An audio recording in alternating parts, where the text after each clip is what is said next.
Puedes apagar el Dios y luego cesarme ahí con el audio, ¿sí? Porque no estés probando Dios.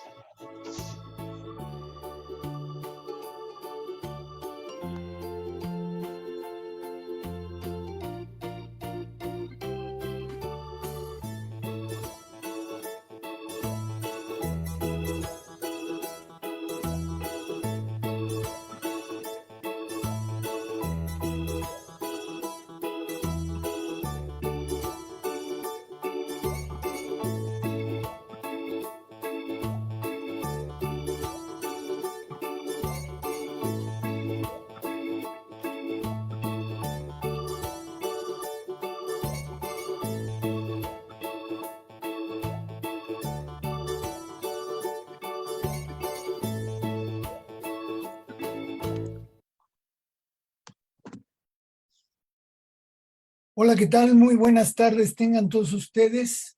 Yo soy Javier Velázquez Moctezuma y les damos la más cordial bienvenida a una emisión más de Tan Claro como el Agua, los conversatorios que marcan el inicio de actividades del Museo Gota de Agua, que como muchos de ustedes ya saben, es un proyecto largamente madurado en la Universidad Autónoma Metropolitana y que se refiere a un proyecto de divulgación acerca de los diferentes escenarios que tocan el agua y los diferentes actores universitarios primordialmente que están inmiscuidos en este asunto.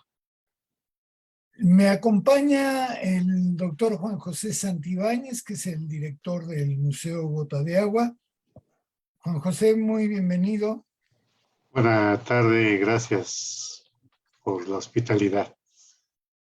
Y nos da mucho gusto recibir a uno de los nuestros, al doctor Rafael Calderón Contreras, que es del Departamento de Ciencias Sociales de la UAM Coajimalpa, y que, como muchos otros académicos que han comparecido en estos conversatorios, pues se ha dedicado a la investigación, a alguno de los escenarios del agua, y hoy vamos a hablar de cambio transformativo aplicado a los problemas del agua, que es un título complejo que ya nos explicará de qué se trata.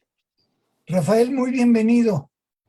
Muchísimas gracias, Juan José. Gracias, Javier. Qué gusto estar en casa con ustedes y también reconocer el trabajo que hace el Museo Gota de Agua, que es sin duda uno de los baluartes de la protección, de la conservación, de la difusión de la ciencia alrededor del agua en la UAM. Es algo pues que tenemos que presumir, que tenemos que, por supuesto, dar a conocer y pues más que estamos, como les digo, en casa. Entonces estoy muy contento, muy agradecido que me hayan invitado. No, hombre, al contrario, es un privilegio para nosotros tenerte aquí. Y la idea, como a lo mejor tú ya sabes, es que a través de estos conversatorios, nuestra audiencia, tanto estudiantes como académicos, se enteren de la potencia que existe en las universidades públicas. No voy a decir solamente en la UAM, porque en la UAM el tema del agua es un tema prioritario que agrupa a decenas de investigadores, pero en otras latitudes, en otras instituciones, también se hace investigación en el agua de manera muy comprometida y muy importante. Entonces, lo que te queremos pedir es que desarrollemos el formato como se ha dado en estos conversatorios, y en una primera parte te tomes un tiempo para que le platiques a la audiencia, que es una audiencia donde regularmente hay estudiantes y hay profesores, cómo fue que fuiste tomando decisiones que te fueron convirtiendo en este profesional que hoy eres, ¿no?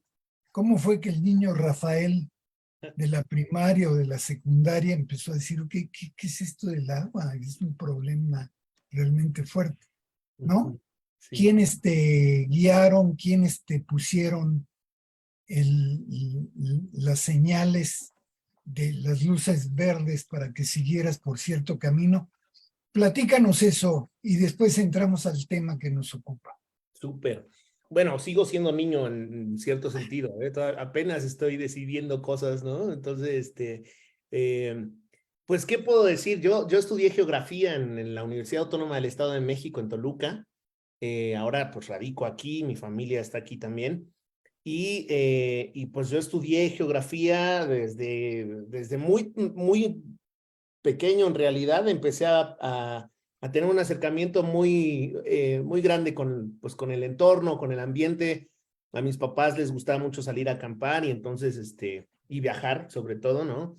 Mi papá, que es un enamorado de la carretera, pues a mi hermano y a mí siempre nos inculcó salir y conocer y viajar.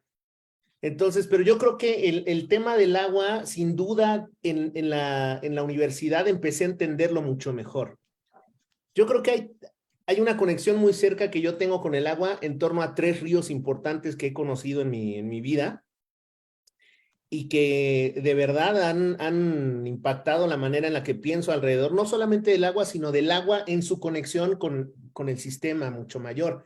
Y es algo que me preocupa porque creo que por ahí me están viendo mis hijas también y es algo que es muy importante para mí compartir con ellas porque al final todo deviene de la historia de uno, de los recuerdos de uno, ¿no? Yo creo que el primer río que me mueve mucho fue el río Usumacinta.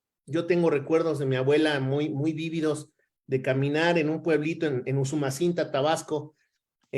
Toda mi familia por parte de mi mamá es de allá.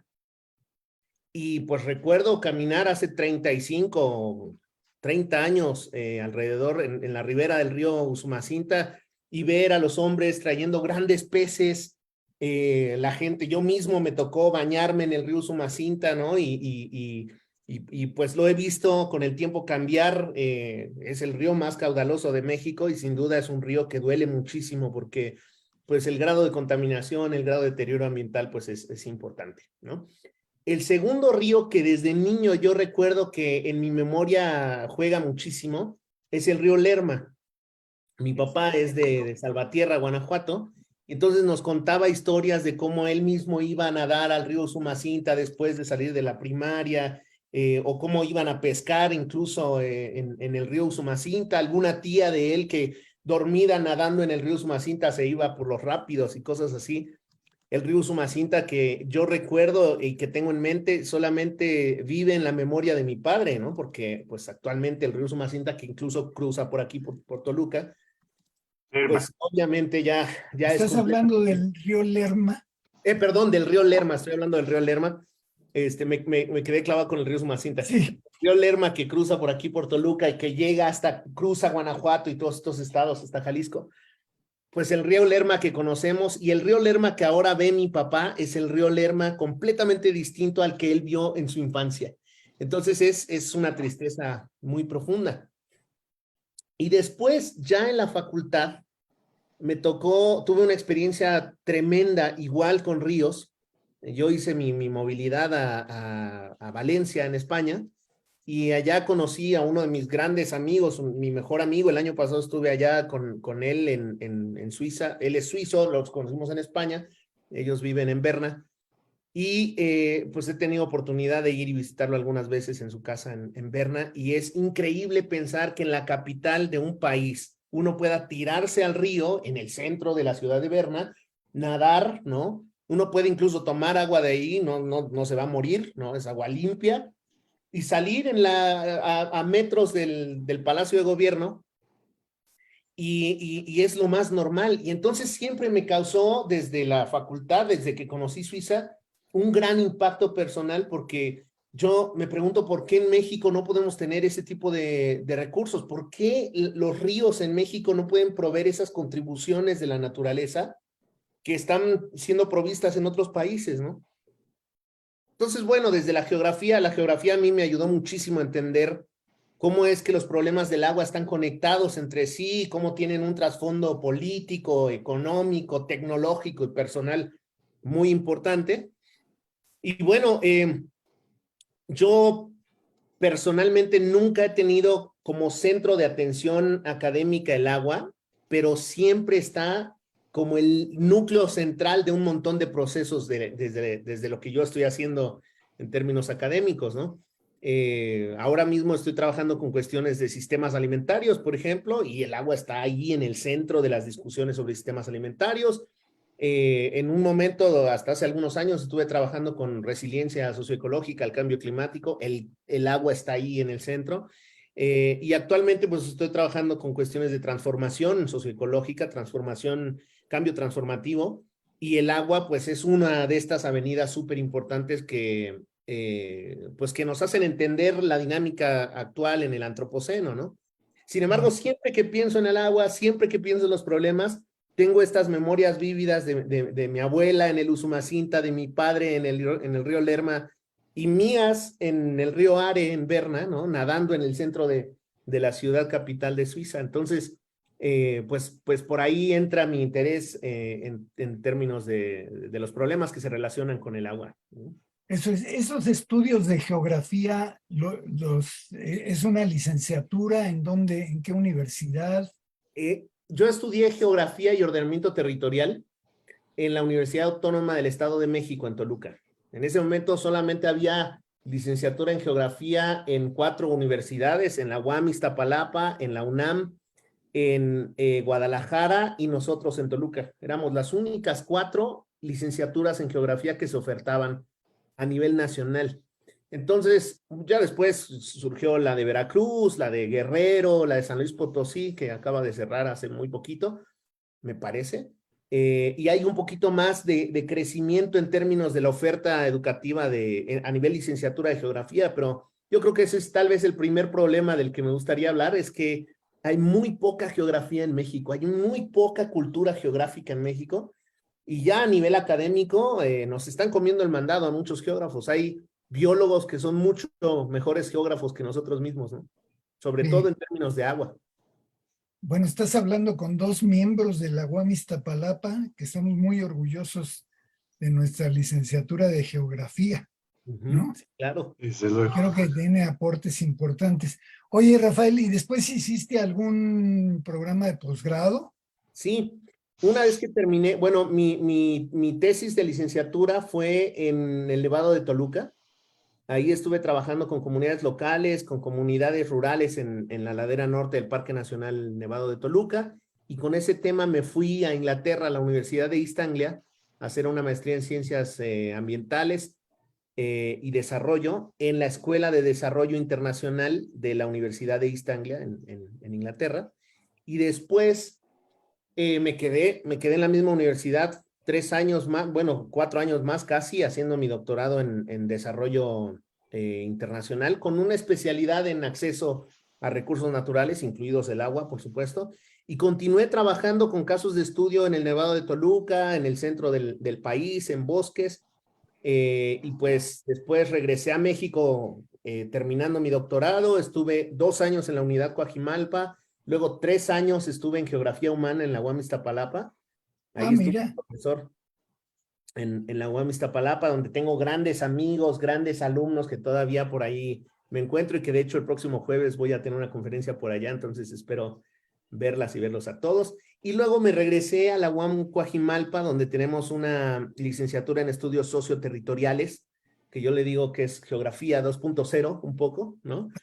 Y donde los temas de agua están allí inmersos en muchas de las investigaciones que mis colegas profesores están desarrollando en el departamento, ¿no? Actualmente pues, yo soy el jefe de departamento de ciencias sociales. Pues allá en el United Kingdom, te hubieras podido echar un clavado en el Támesis y salir bien pacheco.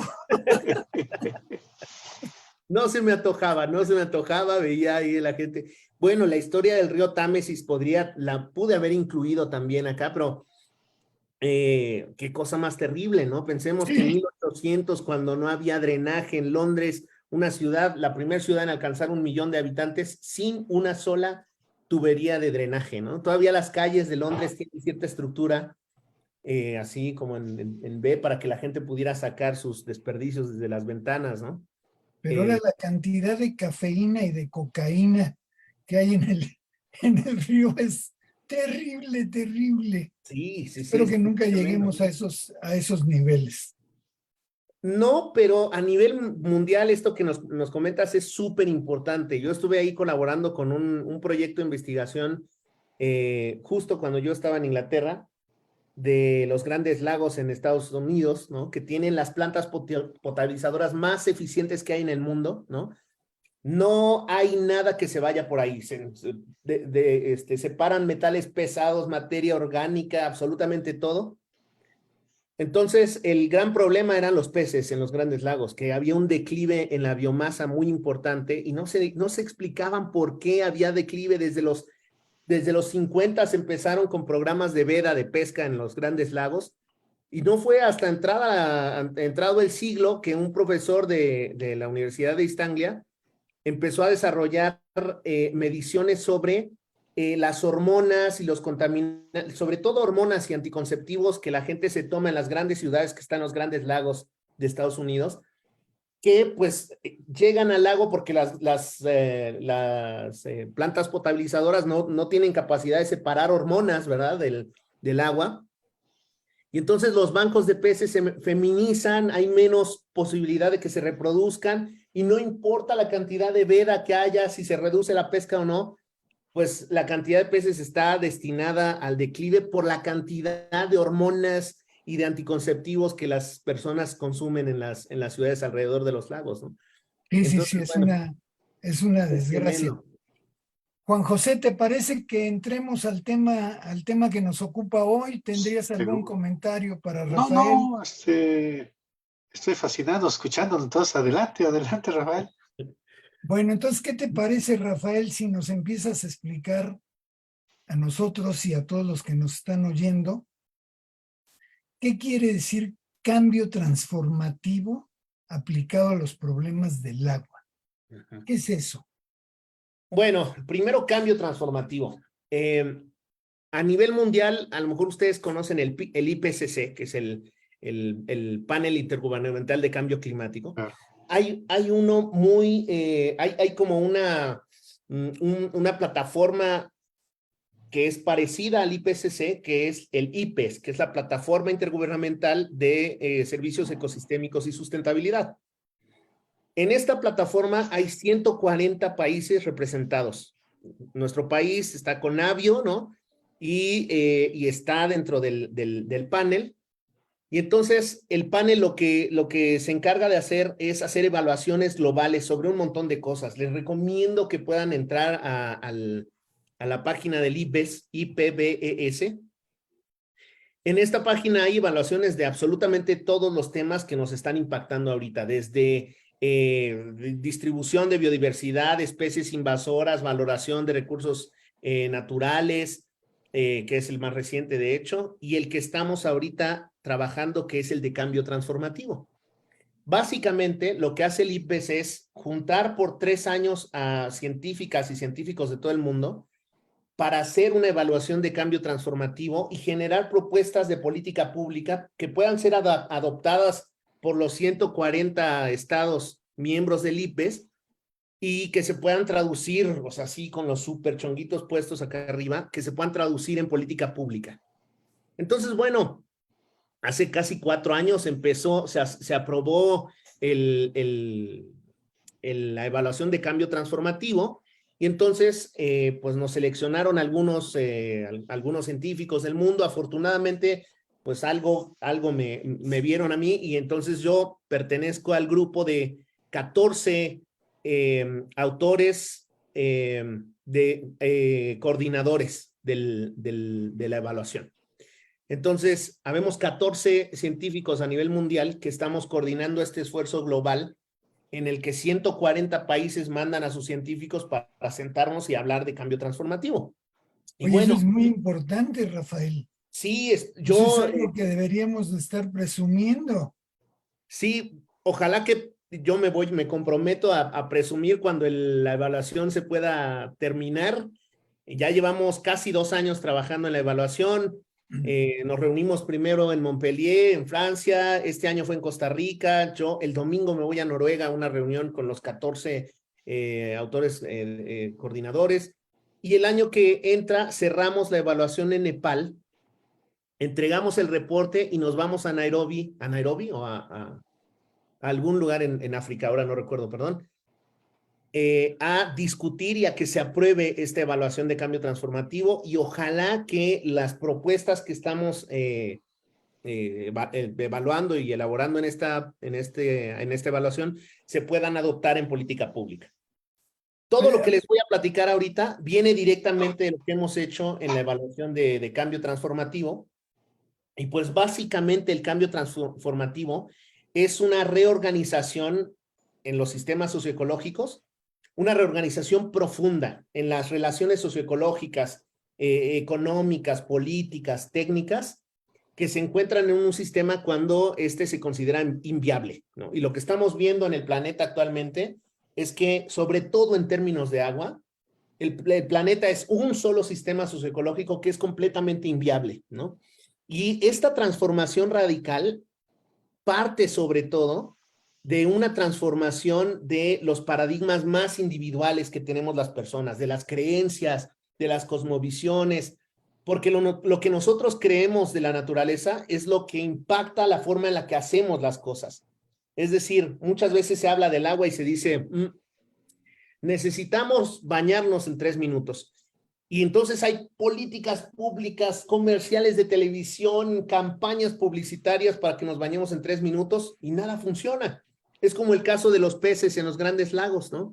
Entonces lo que estamos viendo en la evaluación de cambio transformativo es que si no existe una radical transformación en las cosmovisiones, en las actitudes, en las maneras de pensar de las personas, jamás vamos a poder lograr que nos bañemos en 3 minutos. O que los gobiernos puedan colectar agua de lluvia para el uso de las ciudades, ¿no? Es decir, el cambio transformativo parte de la problemática del agua, que de hecho, me gustaría hacer un paréntesis en este sentido, porque el jueves pasado se publicaron los nuevos límites planetarios, que primero se publicaron en 2009, después en 2015, y uno de esos límites es el uso de agua potable. En 2023, el 13 de septiembre de 2023, va a pasar a la historia con una fecha súper importante en la que se publica la actualización de estas mediciones globales sobre 9 límites planetarios. Uno de ellos es el agua. Y lo que dice pues la investigación es que hemos rebasado por completo el límite, el espacio seguro de maniobra para el planeta en términos de manejo de agua. Dividen el agua en dos. El agua azul, que es el agua que está contenida en los ríos, en los lagos, incluso en los mares, que tiene potencial para potabilizarse, etcétera. Y el agua verde, que el agua verde es la que está contenida en las plantas y en el suelo, ¿no? Incluida el agua virtual. Siempre les comento a mis estudiantes, el agua virtual es aquella que cuando yo estaba en Londres, por ejemplo, y se me antojaba una lechuga en invierno, ¿no? Con una pulgada de nieve afuera, entonces yo iba al supermercado y compraba una lechuga producida en la India. Entonces esa lechuga me costaba 2 libras. Y se importó la cantidad de agua que tiene la lechuga, por supuesto, de la India a Inglaterra. Pero para que esa lechuga creciera en la India, la lechuga se gastó 1000 litros de agua. Y esa agua no se paga. Esa agua no se ve reflejada en el precio de la lechuga que yo pagué en Inglaterra 2 libras.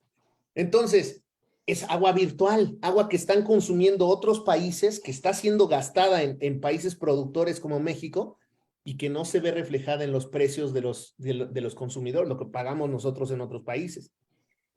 Entonces, oye, Rafa, pues, perdona, antes de que continuemos, esta organización, esta selección de 14 científicos a nivel mundial, ¿tiene que ver con la ONU o con la UNESCO? en realidad es la UNESCO. Tiene dientes, porque el problema de las agencias de la ONU es que pues no tienen dientes y ahora no tienen presupuesto, ¿no? Es una gran pregunta. El IPES y el IPCC y otras plataformas intergubernamentales que están apoyadas por la ONU, en este caso a nosotros nos apoya la UNESCO, y tienen presupuesto propio también de donaciones de los países ricos, etcétera. Hay los países más ricos, de los 140 países que participan, hay algunos países que tienen donaciones al IPES, ¿no? En realidad, si hay recursos, yo les comento, o sea, nos mueven a los 100 y cacho participantes de la evaluación a diferentes lugares del planeta para que podamos sentarnos una semana a trabajar. Sin embargo, claro, pues yo veo a mis compañeros 2 veces a la semana, a veces a las 4 de la mañana aquí en México, y estamos trabajando todo el tiempo. Nosotros no recibimos un pago, es pro bono totalmente, pero en realidad la plataforma gasta muchísimos recursos. Es un dinero tremendo el que se gasta en que se hagan estas evaluaciones, y el gran problema es que no tienen dientes. O sea, ninguna de las plataformas intergubernamentales tienen dientes suficientes para obligar a que los países puedan adoptar estas medidas. México siempre participa en todas las sesiones del IPES y del IPCC. Sin embargo, pues se traen los reportes, los informes, y regularmente pues son informes que se pierden. Ahora, ¿Qué instancia de México es la que participa? Conavio. Conavio es como nuestro punto nodal, ¿no? Pero esa, digamos que es en el mejor de los casos paragubernamental. Pero, por ejemplo, la Semarnat está participando. También participa la Semarnat, pero el punto nodal de vinculación entre el IPES y México es Conavio, y Semarnat también. Semarnat recibe, por ejemplo, los expedientes de los profesores que quieren participar. Conavio manda a los candidatos, y entonces el IPES escoge, y también de acuerdo al currículum, pues nos posiciona en qué rol podemos jugar, ¿no? Hago énfasis en eso, Rafael, porque a Conavio no le podemos reclamar, pero a la Semarnat sí le podemos reclamar, Sí, ¿no? claro, claro. Entonces, En realidad, la Semarnat, cada que se hace la plenaria, digamos, donde se discuten estos temas y donde se aprueban las evaluaciones temáticas, Semarnat manda representantes de México, y también Conavio. Entonces, el gran problema, y es no nada más relacionado con el agua, el gran problema es que hay grandes esfuerzos científicos que es muy difícil traducir a política pública. sí. Menos en las condiciones políticas en las que estamos en algunos países de Latinoamérica, ¿no? Es de verdad. Sin embargo, hay algunos ejemplos interesantes que en otros países no desarrollados han sido tomadas estos reportes y han sido traducidos a políticas públicas interesantes. Por ejemplo, una de las políticas más interesantes que yo recuerdo ahora es la de un río en Nueva Zelanda, que se le otorgaron derechos de ciudadanía al río. Es decir, el río ahora tiene los mismos derechos que un ciudadano de pie, un ciudadano humano, digamos, ¿no? Ajá. Entonces, ¿qué quiere decir esto? Que si el ciudadano tiene libertad de tránsito, el río tiene libertad de tránsito. Nadie puede trozar la circulación del río. Si la persona tiene derecho a que no lo molesten, el río tiene derecho a que no lo molesten, ¿no? Y entonces creo que acaban de hacer algo muy parecido a lo que estás describiendo en Brasil, en una provincia de Brasil, con una serie de ríos y lagos y todo demás que están en la Amazonia, y declararon que ese cuerpo de agua tenía derechos, sí, ¿no? Y creo sí, que claro. derechos humanos, ¿no? Sí, Entonces, son como derechos humanos, pero adoptados a sistemas socioecológicos, que eso está padrísimo. Algo de lo que a mí más me gusta del trabajo de transformación socioecológica que estoy haciendo ahorita con mis colegas, es que estamos tratando de entenderlo todo bajo la teoría de sistemas complejos. Es decir, el agua forma parte de un sistema complejo que está hiperconectada, que está interconectada con otros nodos del sistema, y que obviamente si uno modifica una parte del sistema, le da en la torre al agua. Pero puede funcionar al revés. Si modificamos ciertas partes del sistema, podemos tener un impacto benéfico transformativo para ciertos sistemas acuíferos, ¿no? O para bosques, o para recursos del mar, ¿no? Es decir, lo que estamos viendo acá es que, obviamente, yo no estaría en este trabajo con el IPES si no fuera optimista en términos de que el futuro es brillante para generar mecanismos que nos permitan vivir en un buen antropoceno, un buen ciclo histórico en el que vivamos en armonía con la naturaleza, ¿no? Muy bien, muy bien. Estamos escuchando a Rafael Calderón, que es profesor del Departamento de Ciencias Sociales de la UAM Coajimalpa y que nos está dando un panorama fascinante de los esfuerzos que se están haciendo a nivel internacional para lidiar con este problema del agua, que es un problema global. Que es el momento, es el momento en que tengo que recordarle a la audiencia que es posible que hagan preguntas y comentarios a lo que estamos oyendo de nuestro ponente y que lo pueden hacer a través de las herramientas que tiene la plataforma, ya sea por YouTube, ya sea por Facebook. Y también les quiero recordar que por experiencia en estas transmisiones, este es el momento de empezar a hacer las preguntas, porque por lo regular llegamos a los 10 minutos para que se acabe y entonces empiezan a venir muchísimas preguntas, ¿no? Que ya no podemos desahogar.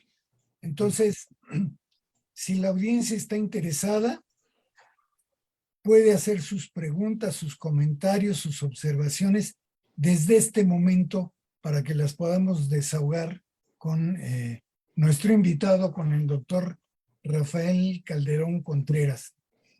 Muy bien, entonces, si les parece, estábamos entrando al tema de cuáles son las 14 propuestas o menos de 14 propuestas que están generando en este grupo de trabajo. Cuéntanos, Rafael. Bueno, la teoría de cambio transformativo, lo que sabemos ahorita de cambio transformativo, es que existen 3 esferas de transformación que pueden ser muy benéficas para el agua y para todos los componentes de un sistema socioecológico, no nada más el agua, pero como nosotros estamos interesados ahorita en hablar de agua, pensemos en agua en términos de 3 esferas que se tienen que transformar. Les voy a explicar en términos de desde la más sencilla, la que toma menos tiempo de cambiar, a la más difícil y la que toma más tiempo de cambiar. La primera, la esfera que es más fácil de cambiar y que toma menos tiempo de cambiar, es la esfera práctica. Es la esfera que incluye la tecnología, ¿no? Y es la esfera que incluye, por ejemplo, los sistemas de irrigación, los sistemas de captación de agua, de lluvia, ¿no? Incluso también los sistemas de traslación de agua, como el caso del sistema Cutzamala, que lo trae de 2 cuencas de distancia, ¿no? A la Ciudad de México. Eso tiene que cambiar. Pensemos, por ejemplo, en la Ciudad de México, que es un valle que recibe 6 veces más agua de lluvia de la que se consume, claro, que por cuestiones técnicas no se puede usar esa agua, ¿no?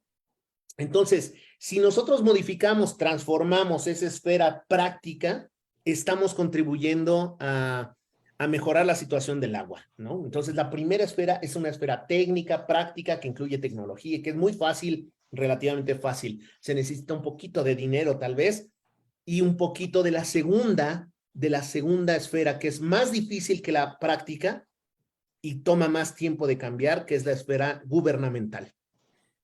La esfera, digamos, de las leyes, ¿verdad? Esta esfera toma más tiempo de transformarse que la esfera práctica. Pensemos, por ejemplo, en el caso del agua para la Ciudad de México, que la legislación le prohíbe a cualquier municipio en México pagarle a otro municipio por un servicio que está proviendo, ¿no? Por ejemplo, la Ciudad de México que pudiera pagarle al municipio de Valle de Bravo, que es de donde se extrae parte del agua del sistema Cutzamala, ¿no? Para reforestar las zonas de alrededor de la presa, para que pueda haber un mayor, o para asegurar que el flujo de agua exista para el sistema Cutzamala. Sin embargo, hay restricciones legales que hacen que esto sea imposible. En este sentido, es necesario cambiar la legislación, las políticas públicas, es necesario cambiar quién está al frente de los mandos administrativos del agua, ¿no? Y eso toma mucho más tiempo. La estructura política y de gobernanza toma mucho tiempo. Pero ojo, no, la esfera de gobernanza no solamente incluye al gobierno y a la legislación estatutaria en la Constitución, sino que también incluye a las leyes, a los usos y costumbres, a las instituciones locales. Pensemos, por ejemplo, en las juntas ejidales, en las zonas de alrededor de la Ciudad de México, en este caso, por ejemplo, ¿no? Hay comunidades en la Ciudad de México que han recibido pagos por servicios hidrológicos, que son muy buenos, que la gente necesita. Pero, pues, ¿qué pasa? Que llega el día de la Virgencita del pueblo y entonces contratan a la Sonora Santanera o a los Tigres del Norte. Los Tigres del Norte es un caso. Vinieron los Tigres del Norte a una comunidad y ¿con qué dinero se pagó? Pues con el pago de servicios hídricos. No Es me decir, digas. sí. Los pagos por servicios ambientales en realidad no llegan a las comunidades locales. Muchas veces se los quedan las grandes élites de las instituciones locales, como las juntas ejidales, los grupos de comuneros, etcétera. Y entonces ese dinero se destina a cosas que no tienen nada que ver con la conservación de agua. Y ese es un problema que tiene que ver con la esfera política, ¿no? Antes de pasar a la última esfera, les hago un súper paréntesis. En el cambio transformativo, en la evaluación de cambio transformativo del IPES, habemos algunos radicales que decimos que para que exista una verdadera transformación, tenemos que sacar de las 3 esferas, sacar por completo de la ecuación el dinero. Es decir, cuando la conservación de agua y de cualquier recurso natural se basa en que me va a dar el dinero el gobierno para conservar, ya no sirvió. Se erosionan las motivaciones intrínsecas para conservar. Ya la gente está conservando porque les va llegando un dinero, un pago por servicios ambientales. Pero cuando se vaya el dinero, cuando se vaya el pago, porque se va, el dinero no es infinito, cuando se vaya, está demostrado, hay muchos estudios que dicen que la degradación ambiental regresa con mucha mayor fuerza. Entonces, este es el paréntesis, para que exista un verdadero cambio transformativo, tenemos que sacar por completo de la ecuación el dinero de las 3 esferas. Entonces, ya vimos esfera práctica, esfera de gobierno. ¿Cuál creen ustedes, Javier, Juan José, que sea la esfera más difícil de cambiar y que toma más tiempo mientras le toma mi mezcal? La gobernanza. ¿Mm? La gobernanza. La gobernanza pertenece a la segunda esfera, la de gobierno, ¿verdad? ¿Cuál será la más difícil de cambiar? O sea, de la cultura, ¿no? La personal, la esfera personal que incluye la cosmovisión, las creencias, las visiones del futuro de las personas, ¿no? Esa es la esfera más difícil de cambiar. Es la que toma más tiempo y es la más dura, la más difícil de cambiar. Está basada en un montón de comportamientos enquistados que han sido incluso heredados por generaciones, ¿no? Este es un gran problema.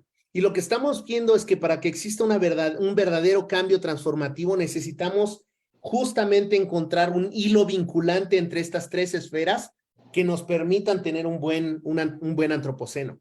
Si se dan cuenta, esta idea de las 3 esferas de transformación impacta o va muy de la mano con el concepto de transformación, que es un cambio radical en la manera en la que hacemos las cosas, en la manera en la que nos organizamos y en la manera en la que nosotros como personas actuamos.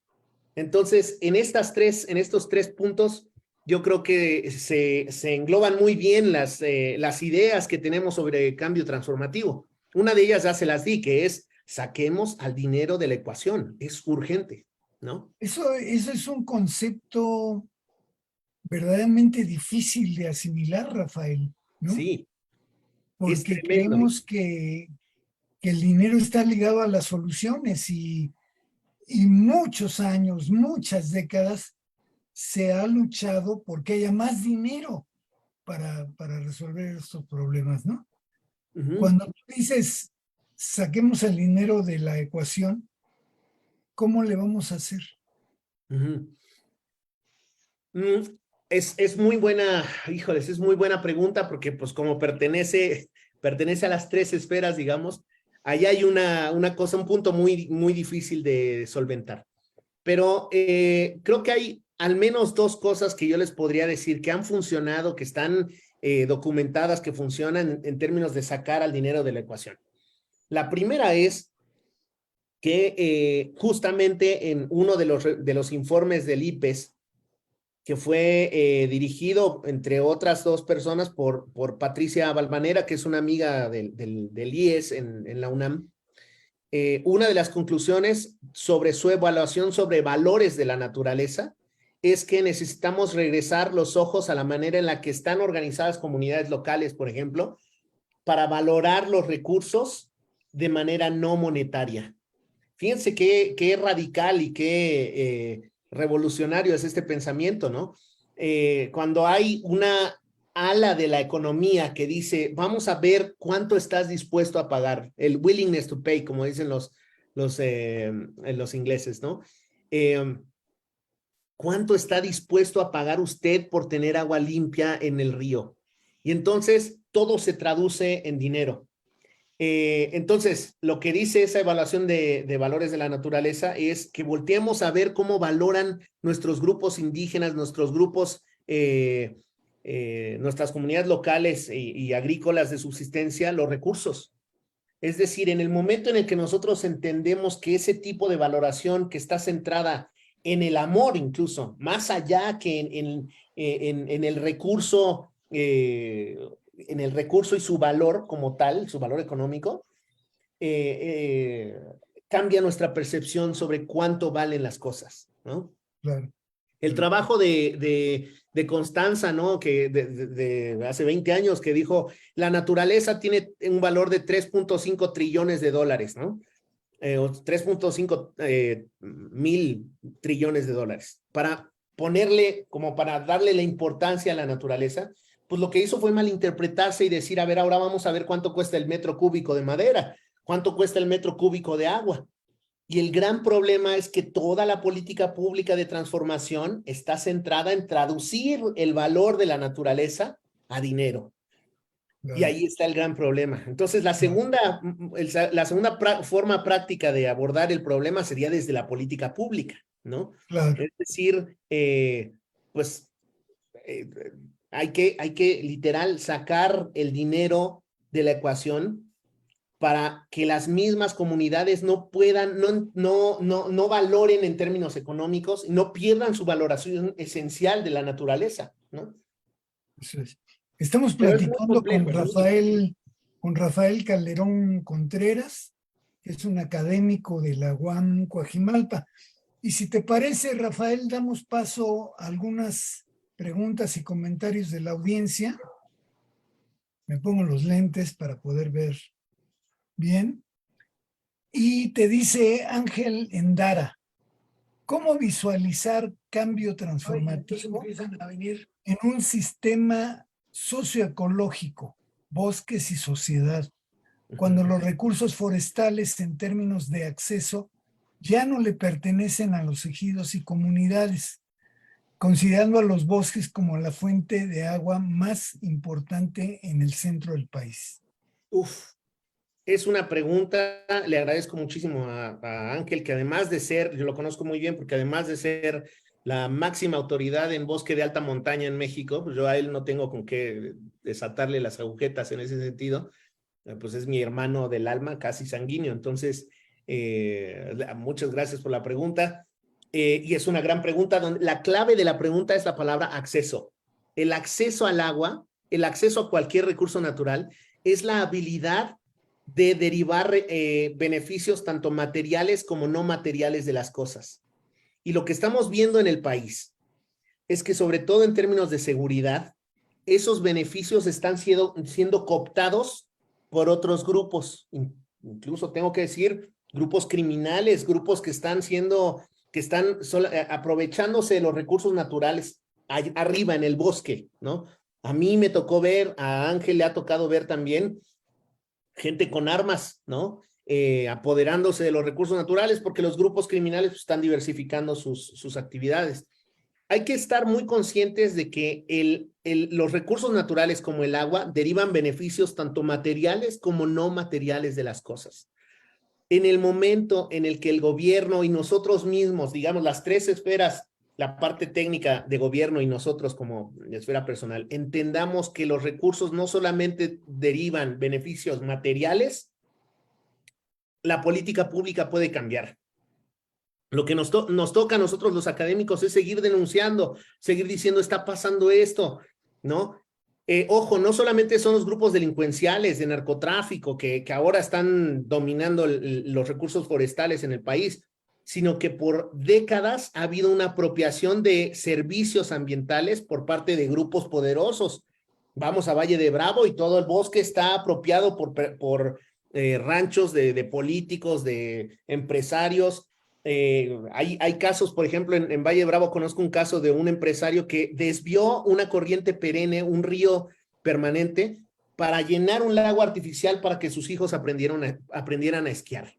Oh, Es agua que ya no la ven las comunidades locales y que los beneficios incluso no materiales de esa agua están siendo apropiados por un grupo y pues no hay que hacer omisos, hay que abrir los ojos y ver esos casos donde grupos delincuenciales o grupos de poder económico y político nos están robando de los beneficios no materiales de las cosas, de los recursos, del agua, del bosque, ¿no? claro. Ojalá pudiera contestar esa pregunta, es muy difícil. Saludos a Ángel Endara. Tenemos otra participación de Valeria Gama que te dice, ¿qué otra alternativa se tendría entonces para mantener la iniciativa en la conservación ambiental?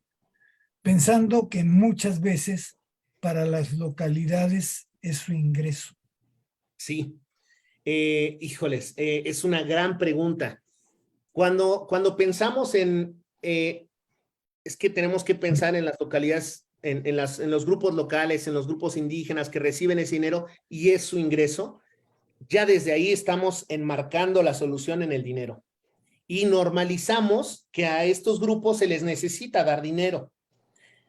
Yo creo que todo el dinero de pago por servicios ambientales, por ejemplo, podría hacerse, hay muchos casos en África, por ejemplo, el Campfire, que es el manejo comunitario de recursos de caza, ¿no? De animales de caza, fue muy exitoso por muchos años.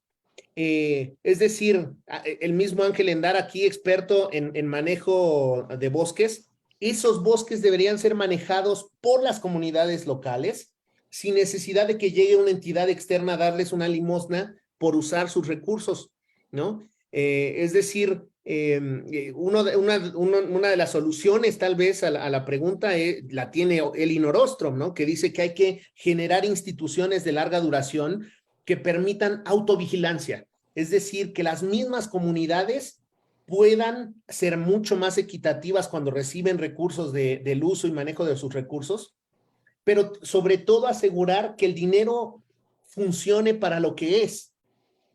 Es decir, yo no estoy en contra de que se les dé dinero a las comunidades locales. Lo que estoy en contra es que como se les da dinero y no hay ningún tipo de transformación en la esfera de gobierno, el dinero se pierde y no se usa para lo que se debería. Entonces, tal vez la respuesta está en reforzar esas instituciones locales que nos van a permitir hacer un mejor uso de sus recursos. Muy bien. Tenemos otra intervención de Aislinn Rivera, que nos dice, incluso en algunas universidades se enseña a valorar el recurso con un pensamiento monetario e intentar meterlo al mercado, lo cual hace que lo normalicemos. ¿Cómo poder difundir esta información o cómo abordar el tema desde el perfil de alumnos en nuestras clases? Hay dos maneras para hacerlo, dos maneras.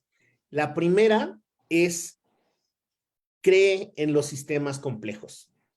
Los ejemplos que yo les traje aquí, algunos de ellos, pues buscan encontrar en la complejidad de los sistemas respuestas a los grandes problemas del agua y de todos los recursos naturales, ¿no? Pensemos, por ejemplo, en el caso de los grandes lagos que les dije, ¿no? dependiendo de la licenciatura, ¿verdad? Pero, y de los posgrados, pero yo creo que como estudiantes, acérquense a los sistemas complejos, porque los sistemas complejos o toda la literatura, todo el cuerpo de literatura sobre sistemas complejos, ayuda a entender los problemas desde una perspectiva distinta y les permite ser críticos a sus profesores. La gran ventaja de estar en una universidad es que se puede criticar a los profesores, ¿no? Sean críticos, sean muy críticos ante este tipo de cosas que nos encasillan en esta camisa de fuerza que queremos romper para transformarnos. Y la segunda es que hay que estar súper informados. O sea, desde que uno es estudiante, nosotros profesores, gente en general, es importantísimo acercarse a la información científica. Y esa es una gran pata hueca que tenemos los científicos, ¿no? Necesitamos encontrar mecanismos para de verdad pasar el mensaje que estamos trabajando sin palabrotas, como me decía hace rato Javier, ¿no? Vamos a aterrizarlo, hacerlo digerible, que se pueda entender y que la gente pueda pensar diferente. Esa es la idea, crear una masa crítica que nos permita transformarnos a nivel planetario. Ojalá estemos a tiempo, ¿no? Esa es la gran... Muy bien, muy bien. Bueno, pues ya vamos en la recta final, Rafael. Yo le quisiera pedir a Juan José que en estos últimos minutos nos pudiera ofrecer un mensaje de salida de este tan interesante conversatorio que nos ha abierto panoramas que no teníamos contemplados todavía. Juan José, ¿cómo ves? Bueno, ¿Cuál es tu opinión? acuso de recibido el mensaje tan optimista que nos ofrece nuestro invitado. Efectivamente, esta idea de pensar los problemas ambientales, sociales que tenemos con la categoría de esos sistemas complejos es muy, muy, muy gratificante, ¿no? Pero también la situación de estos días nos advierte quizá de un panorama también muy pesimista, ¿no? Aunque no son muy complejos los sistemas africanos, los del norte de África, digamos, pues algo de capacidad de resiliencia habían desarrollado y vivieron un horizonte de riesgos enormes que compartieron con Grecia, con Hungría, por esto de Daniel, y que los ha sumergido en una catástrofe espantosísima. Y me pregunto si no la gravedad a la que nos estamos enfrentando, sin siquiera saberlo a ciencia cierta, las consecuencias del cambio climático, las lluvias de 400 milímetros en zonas que no habían tenido esta experiencia, nos está apresurando a que tratemos de encontrar más rápidamente maneras de transmitir estas ideas de sociedades complejas para poder fortalecer entre todos estas transformaciones de los individuos, de sus instituciones, que nos permitan recuperar algo de la resiliencia que realmente se ve muy amenazada en estos días. ¿Cómo ves esto, Rafael? Juan José, le das al clavo. La resiliencia es la habilidad intrínseca, interna de los sistemas socioecológicos para robustecerse y absorber los impactos, en este caso del cambio ambiental global, que yo empecé hablando del calentamiento global, después cambio climático, después cambio ambiental global. Ahora, con mis alumnos y en mis escritos, todo estoy usando crisis ambiental. La resiliencia es esa habilidad que tenemos para robustecer los sistemas y absorber los impactos, ¿no? Mientras que la adaptación es esquivar los impactos, ¿verdad? La clave, yo diría que la precondición para crear, generar, construir resiliencia en ciudades, resiliencia hídrica sobre todo, es la transformación. O sea, si no queremos ver más Libias, más Marruecos, vemos las imágenes de las inundaciones, 2,000 personas desaparecidas en Libia por una inundación. Eso habla de la capacidad de resiliencia que tiene el planeta actualmente. La única única manera que tenemos de reforzar la resiliencia socioecológica es transformándonos, transformando esas 3 esferas que les comento, y que ojalá que todos los que nos escuchen, la gente que nos escuche después, pueda traducir esto en política pública, en prácticas personales que nos hagan hacer las cosas diferentes, y en técnicas. Para eso estamos. O sea, en la historia de la humanidad nunca hemos amasado tal conocimiento como el que tenemos ahora. Hay que ponerlo en práctica para la transformación, para hacernos más resilientes. Ahí está la gran clave. Muy bien, Rafael. Pues ese que sea el mensaje de salida, el mensaje final de este conversatorio. Han escuchado ustedes al doctor Rafael Calderón Contreras de la UAM Coajimalpa. Nos ha hablado del cambio transformativo aplicado a los problemas del agua. Todo un reto, todo un sistema extraordinariamente complejo, pero también nos hemos enterado que un mexicano como él está en los 14 expertos mundiales que están discutiendo este grave flagelo y esta grave amenaza para la humanidad. Esto que seas uno de los 14, Rafael, nos llena de orgullo y satisfacción, y creo que hay que cacarearlo, ¿no? Claro. Entonces, desde el Museo Gota de Agua vamos a tratar de cacarear tu nombramiento, tu accionar, tu importancia dentro de todo este concierto. Muchísimas gracias, Rafael, y considérate un miembro permanente del Museo Gota de Agua. Y distinguido. Muchísimas gracias. Muchas gracias, les agradezco. Desde aquí les mando un abrazo a los dos, muy fraterno, y a todas y todos los que nos escuchen después por Facebook, por YouTube. Un abrazo muy grande, gran labor, y siempre estamos en contacto y cerca. Muy bien, pues muchas gracias también a todos los que nos han escuchado, a todos los que han mantenido interés en esto, a todos los que han hecho llegar preguntas y comentarios. Y solamente les avisamos que el próximo martes 26 de septiembre vamos a tener la presencia del Colegio de Sonora. Van a participar la doctora María Elena Vega y el doctor Luis Alan Navarro, y el tema va a ser ¿por qué el agua que tomo viene en una botellita?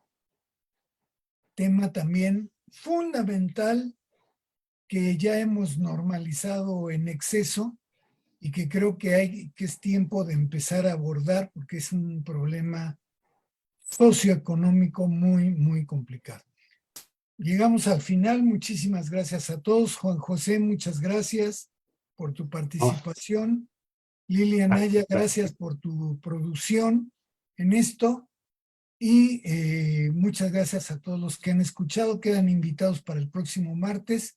Soy Javier Velázquez Moctezuma y nos vemos y platicamos el próximo martes en otra emisión más de Tan Claro como el Agua. Muchas gracias y buenas noches.